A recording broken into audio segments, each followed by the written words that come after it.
You're listening to the Author Stories Podcast,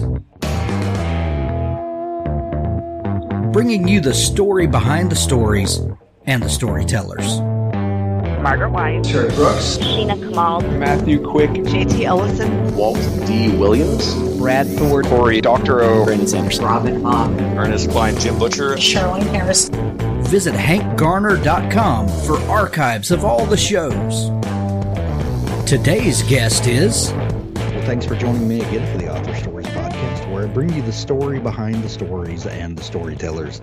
Today, I am super excited to have Kerry Anne King on the show with me.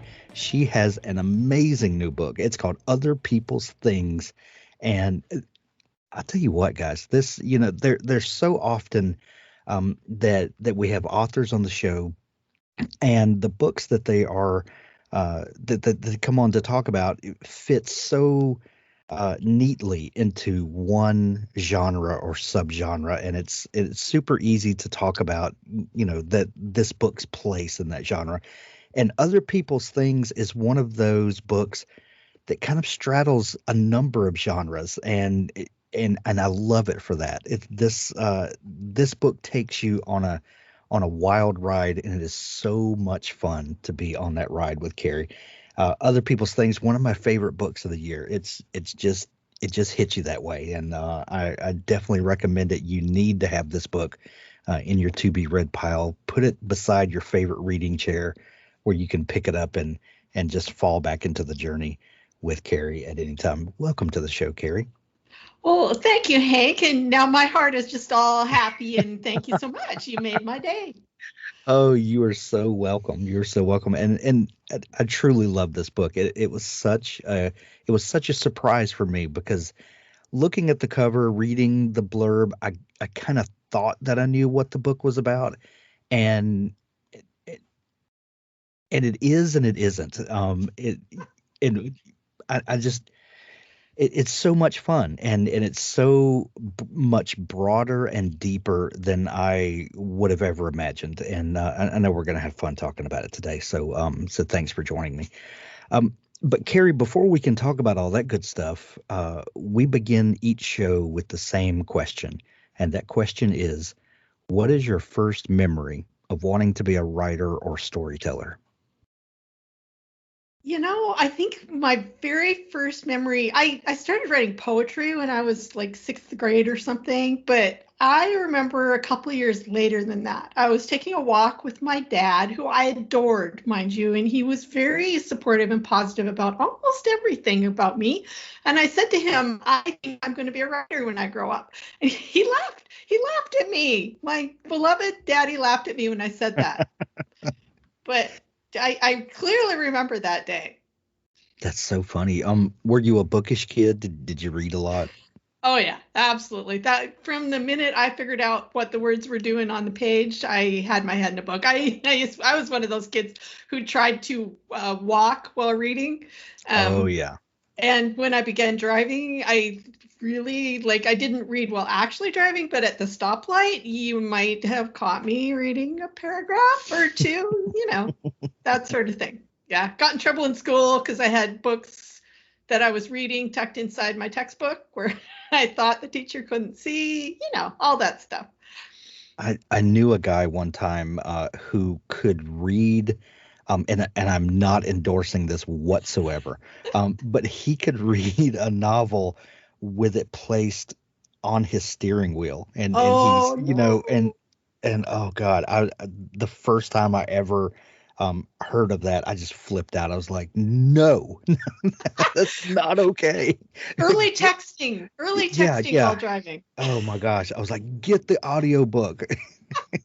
It's so much better. Oh my gosh. So Kerry, as someone who, had this epiphany early on that you would be a writer, was there a clear path for you that, were there things that you pursued that put you farther along that journey, or were you like so many of us that kind of have this knowing, and then life gets in the way and paying bills and all that stuff, and then writing has a way of coming back around? What was that like for you? It was not a clear path at all. As a matter of fact, I grew up in a very strict religious environment. And although books were really important, my mother read a lot, and so did I. There was always this sort of unspoken that really it was kind of a waste of time and not something that a person should be doing. And so when it came to doing something for my life, I thought I should be doing something that would help people. And it was really late in life that I came to the great epiphany that writing books does actually do that. For someone who read like I did, it's surprising to me that it took me that long. But I actually went to nursing school, became a nurse, absolutely hated it. And then I spent years taking one English class at a time, working nights and then taking a class in the daytime. And then I finally got my English degree and started writing a book. And then I had kids. And that my first novel took me 10 years to complete, written most of it in the living area where the kids were playing. And it wasn't until much later in my life, actually, it took a tragedy for me to wake up and go, wait a minute, if this is what I really, really, really want to do, then I need to do it now, because I don't know how much time anybody, I have or anybody has. So Then I got serious about it, finally. It took me a long time and some hard lessons. Kerry, your story is, I think a lot of people can relate to that story. I've met some people who were like, no, I always knew I was going to be a writer, and my whole life has been in pursuit of that goal. And, everything that I've done has, put me one step, forward on that path. And I've never pursued anything else in life. And honestly, I don't trust those people. There's something to be said for gathering life experience and going through some things. And not that young people can't write. That's not what I'm saying. Right. But there is something to be said for just, interacting with lots and lots of people in lots of different situations. And those things inform the kinds of stories that you'll tell, I think. Oh, absolutely. A while back, my at the time husband said to me one day, because I was like this, what are you going to be when you grow up? Because I was always pursuing different things. And my answer was as many things as possible. Yes. And, when I sit down now to write a book, I have all of these experiences to draw on, all of these different people from so many different life stations and ways of looking at the world. And so I have those experiences, and I do wonder how a person writes a novel when they don't have that to draw on. The people who do it, and I know there are people who do and are brilliant at it, must have much better imaginations than I do. Well, they're tapped into a different kind of magic, obviously. Obviously. than I have access to. Carrie, if you now as someone that's you publish several books and you have a writing career under your belt and you are a writer, do you think of your books, the stories that you tell, as a certain type of book? If someone had never heard of you and they asked you what you do, what would you say were the kinds of stories that you write? It always gets a little bit complicated because I actually have two writer identities. So then I have to talk about, I write this and I write that. So really, the answer that encompasses everything really is I write character-driven novels about people who are on a growth curve, usually strong women. And I like a little bit of weird in there. I have a dark sense of humor. Everything I do kind of plays into that. That's the overarching big picture. Weird is good. Yeah. You talked about that first book that you wrote that it took you 10 years to do, to finish. Looking at your body of work now, and then looking back at that first book, was that first book representative of the kinds of stories that you tell now, or has it changed over your career? No, it was not at all, actually. That was a straight up fantasy, which I adore, by the way. That was one of my first favorite loves in reading was fantasy. And so it was young adult fantasy, actually. And from there, I did start my career as Carrie Schaefer writing fantasy, but now I'm writing what you would call women's fiction or family drama, primarily, usually with an element of mystery. And when I can get away with it, like this time, a nice little touch of magical realism, which just makes me happy. Yes. The fact that you started as a fantasy writer is fascinating to me, because I've talked to so many writers over the years who name C.S. Lewis, The Chronicles of Narnia, or J.R.R. Tolkien and The Lord of the Rings, and some other classic fantasy like that as influences, that they influence their writing. And these authors now write all over the spectrum, and some people, you would be shocked to know that, oh, their original inspiration was fantasy. But there is something about those kinds of stories that are endearing to, a whole swath of us writers, whether you go on to write that or not. What do you think it is about fantasy that is so endearing to people, and that affect people in ways that that may not be reflective on the surface? But why do you think so many people are inspired by those types of stories? Well, I have two reasons. I think one, we all want a little bit of magic in our lives, right? Yeah. You want to own that wardrobe where you open the door and it takes you into a magical world. I mean, we all want that. The other thing I really think it is, my friends and I were talking about this the other day, is that I don't read dystopia. I hate dystopian novels. They make me scared and worried and sad. But I love fantasy, even though it drags the characters through really, really, really dark places. And I think the reason is it lets me take a little step back, because I know it's not real. The characters are in this place that's so different that I can enjoy the experience and see them overcome these impossible challenges in this other world. And it makes me feel sort of confident that maybe there are, maybe there's a Gandalf in my world, or, one of the other really awesome, strong characters that will dramatically save everything. Never know, it could happen. So I think that's part of it for a lot of us. Well, having lived through 2020 and now 2021, we're better than halfway through. I don't know why dystopia would be entertainment for anybody. Yeah, no, I don't need to go there. Moving right along. So Kerry, we talked a minute ago about the new book, Other People's Things, and this was such an endearing story, and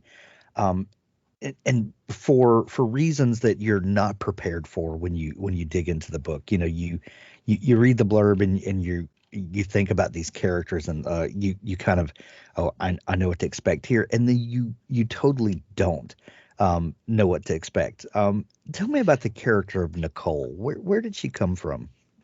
She just showed up, really, honestly. I'm glad that everyone else is surprised. That's one of my favorite, the reviews that say surprising. I love to hear that. And it's not surprising that it's surprising, because it surprised me multiple times. This book, really, I called it the gift book when I was writing it, Hank. It just kind of showed up. I actually had sat down, I auditioned story ideas. I didn't know what I was going to write next. And I sat down, I opened a notebook, and I wrote at the top of the page, auditioning ideas, no idea too small or too stupid to apply, or, something along those words. And I started scribbling. And number 3, really, it was Nicole, or Nicole, as she told me that her name was. She showed up, and she explained a few things about herself, that she moves things, relocates objects that people think she's stealing, but really the universe wants these things moved, and she feels compelled to do it. And she also told me she worked for a house cleaning business, which was a little bit of a problem for her because somebody who moves objects compulsively probably should not be working in other people's homes. When I started, that was really all that I knew when I sat down to plan this book. That premise, someone that you immediately think of as a kleptomaniac, Yeah. is not necessarily a klepto. She's overwhelmed with the sense that these things want to be somewhere else, and and you see all of the bad decisions that happen because of that. But for her, this is a must. She's got to help these things. Was there anything that fed into that? That plot line of the person that needs to move things? Was there any inspiration for that, or did she just come, fully packaged with that? I think, looking back, I can see some things that led to it. I do have a belief, we call it juju in my house. It's like, ooh, that place has bad juju, or, Right. there's those objects that just feel kind of icky, like you don't want to pick them up, or there's something like a really gorgeous stone or something that you can't wait to hold in your hands, which I'm doing right now. Mind you, I've got a great big round stone that I like to hold on to. I believe kind of that there is maybe energy attached to objects, and that I read something, I can't even remember where, that they like to be moved, that there are people that actually just go around moving objects around because they get tired of being in one place. So I think that may have been in my head. But I also kind of feel sometimes like ideas just come from somewhere. I like to believe that it's all mystical, magical, rather than sciencey. Is it sort of akin to the idea of feng shui, where certain things, the way a room is laid out makes it more, makes the energy better or whatever? Is it that kind of thought? It's connected, maybe. Again, it wasn't really a logical, rational thought. When I write, I don't do well writing from that logical, rational place. I kind of have to shut off my prefrontal cortex and make it shut up so I can write properly. But I do believe in that stuff. I do believe in feng shui. I do definitely feel like when I enter a room, if it's a classroom or a restaurant, there's a place where I want to be in that room that feels better to me. And I just go with that. It's like, the energy feels better over here. I would prefer to sit there. And so that is a concept that to me is actually pretty natural and not magical at all. Although I know to some people it will sound way out there, but I'm beyond caring about that. So you can think of me as you will. Authors, I have a fantastic new service to tell you about. It's called PubSite. PubSite is a service to help you build your very own website, your home on the web, where you can promote your work and give your fans a place to connect with you. PubSite is a website platform that allows every author, regardless of budget, to have a great-looking professional website, developed by the book marketing professionals at FSB Associates. PubSite is the new, easy-to-use DIY website builder developed specifically for books and authors.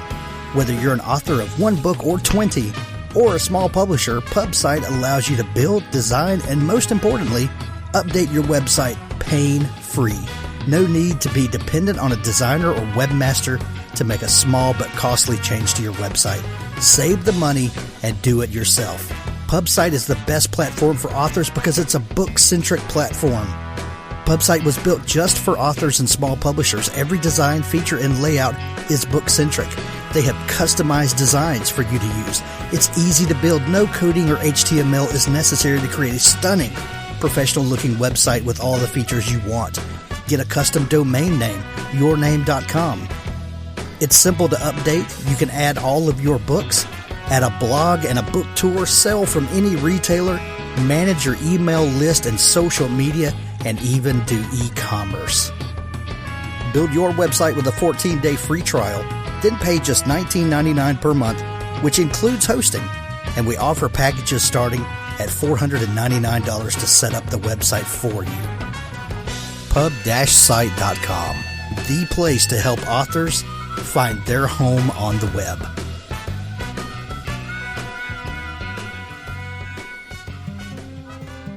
What Death Taught Terrence by Derek McFadden. Life is a journey. So is the afterlife. At the end of his life, Terrence McDonald must discover its meaning, or he'll be banned from the afterlife forever, and his soul will cease to exist. Join Terrence and those who love him on a poignant and unforgettable journey through a life at once wonderful and harrowing. Learn what Terrence learned. See what Terrence sees. By this provocative story's end, readers may even learn a thing or two about themselves. See why people are saying things like, Derek McFadden writes with an insight few can match. If you like the works of Mitch Albom, I think you'll find What Death Taught Terrence a worthy addition to your library, and the reading of it a life-affirming journey. I found the story immediately immersive, and it stuck with me long after I finished. What Death Taught Terrence by Derek McFadden, on sale now.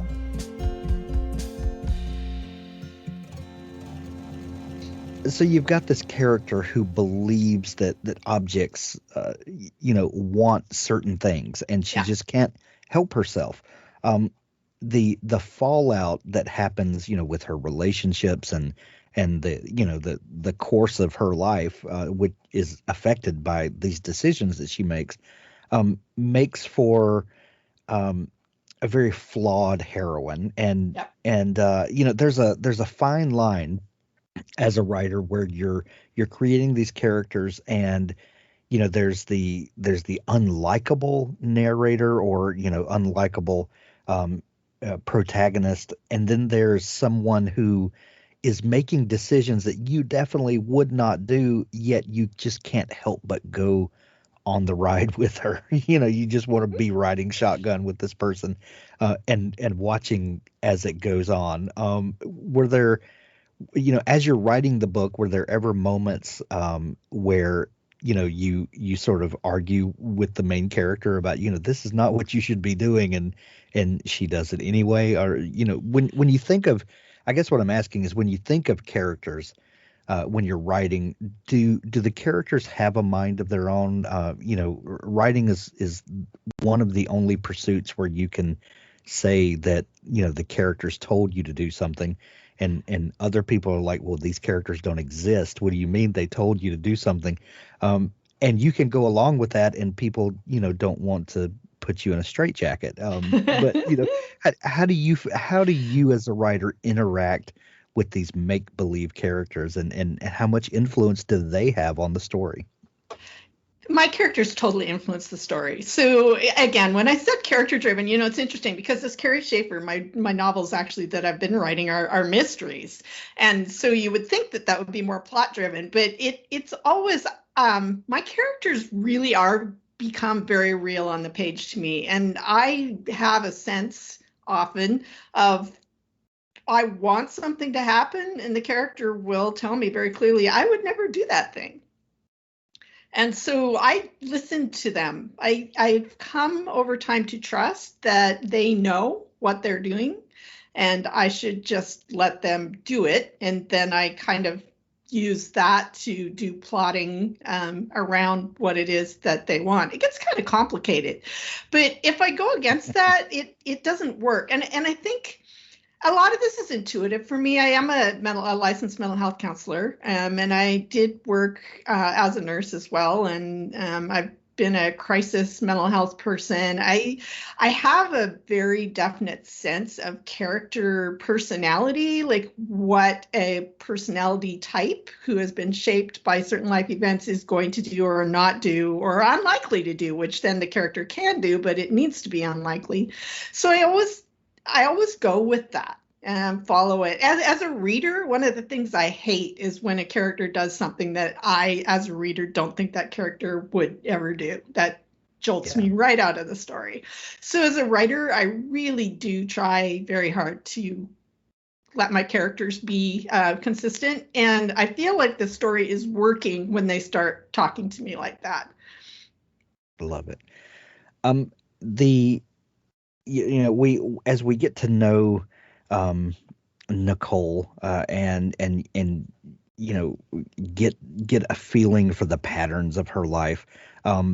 We think the story is going to go one way, and then she has an encounter with a certain object that kind of makes a huge left turn for the story. Where did the idea for this book that she encounters come from?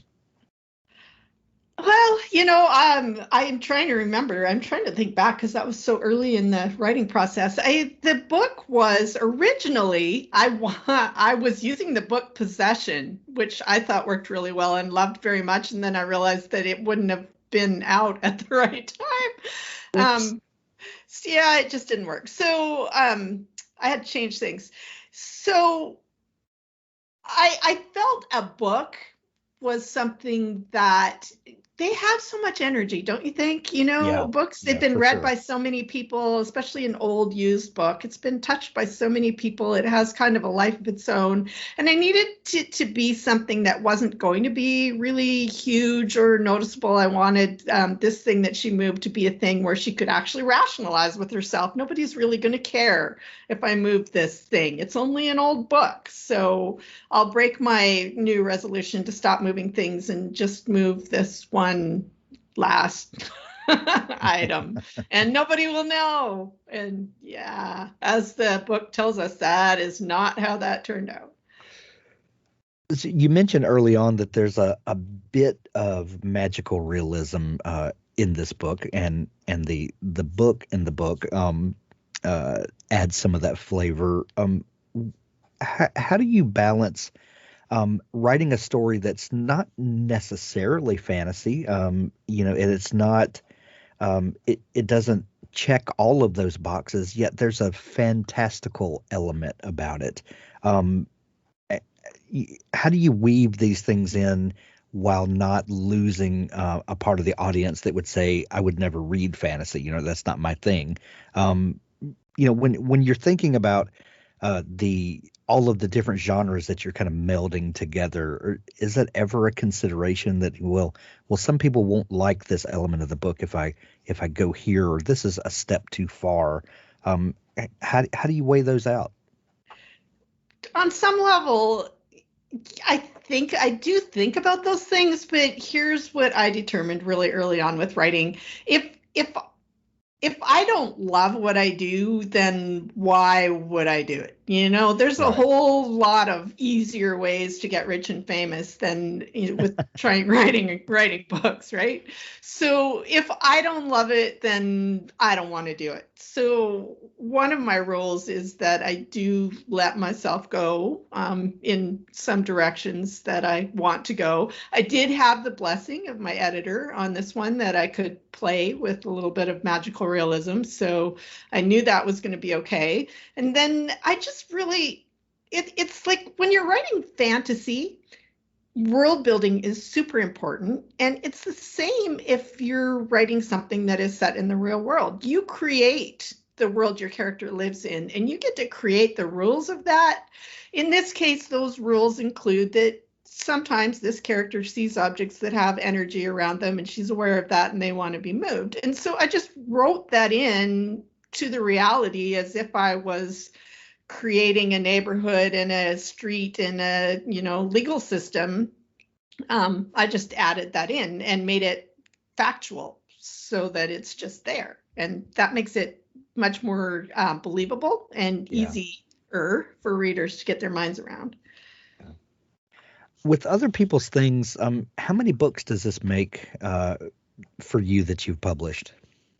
Okay, so in total, including all of my books, both indie and traditional, for both of my author selves, this is number 12, I believe. Wow. So it's number 6 as Kerry Anne King. Gotcha.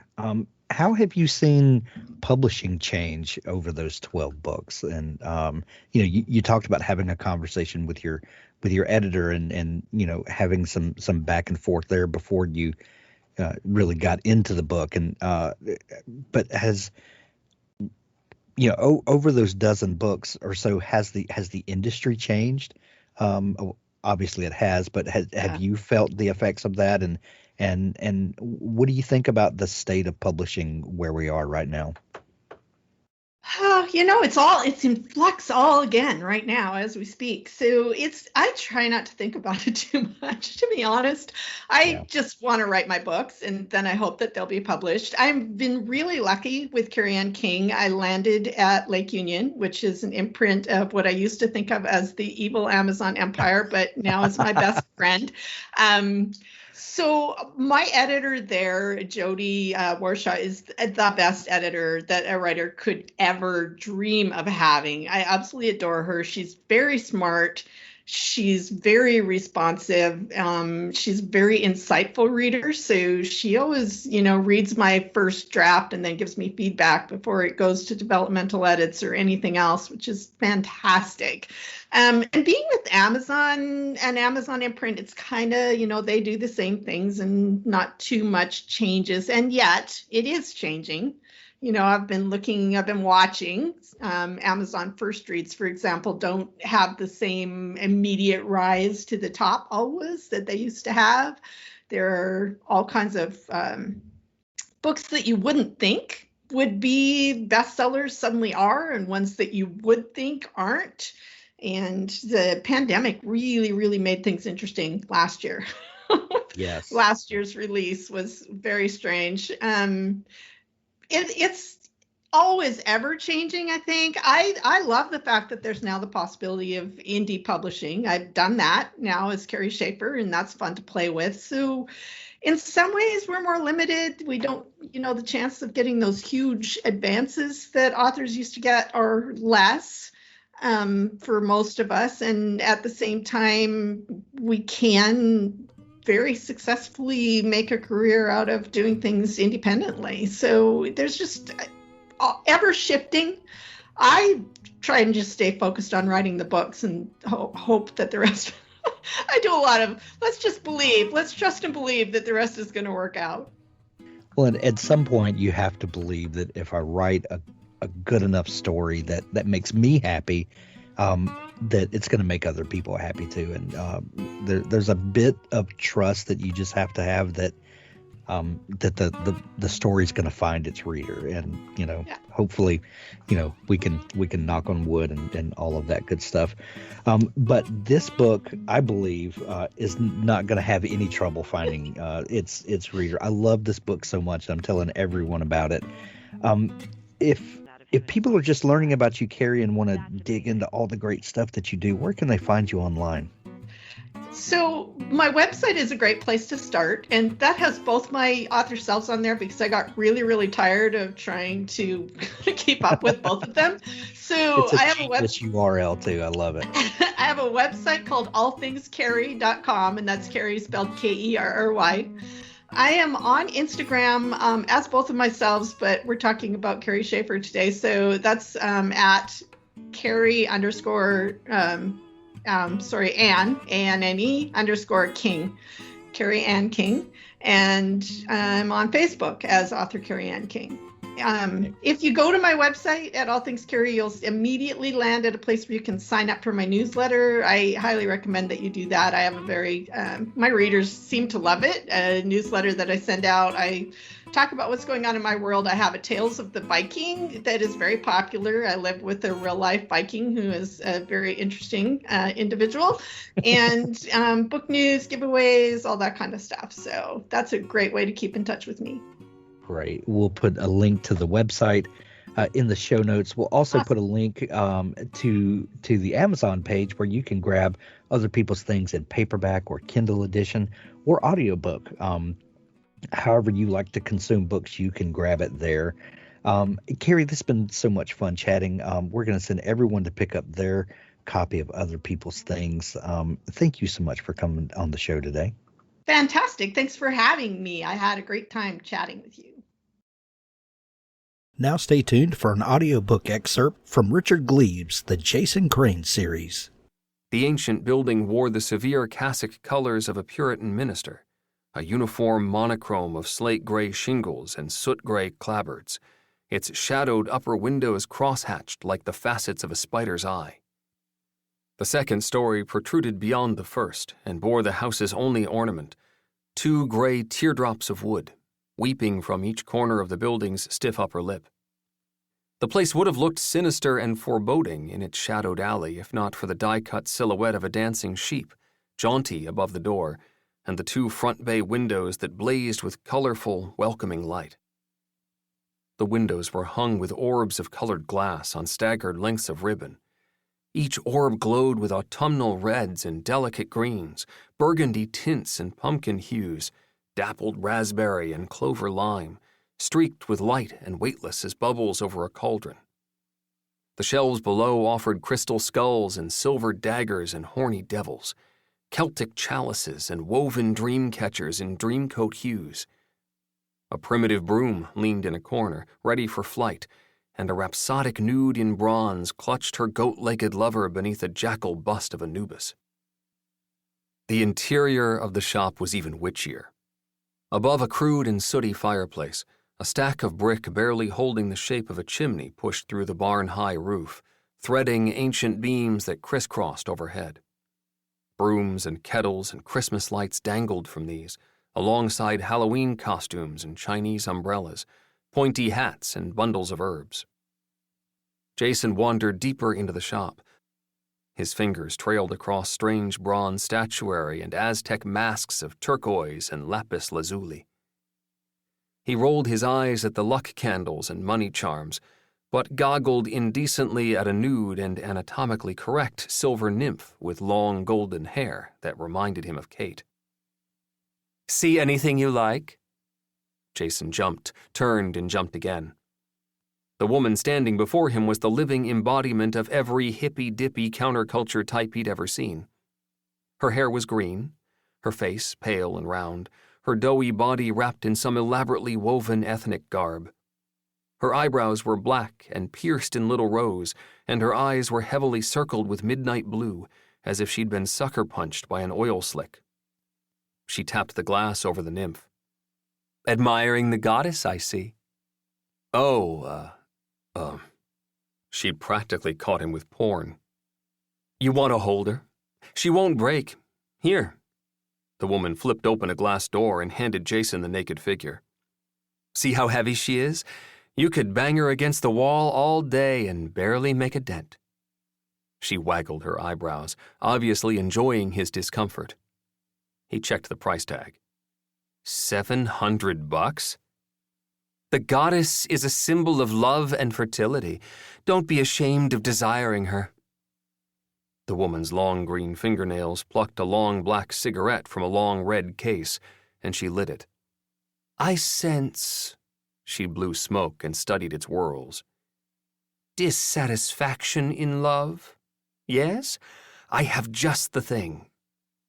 She pulled Jason into a side room where the smell of her clove smoke gave way to the skunky aromas of potpourri sachets, tea leaves, and hanging clutches of twiggy flowers. She searched, found a little bundle, and pressed it into his hand.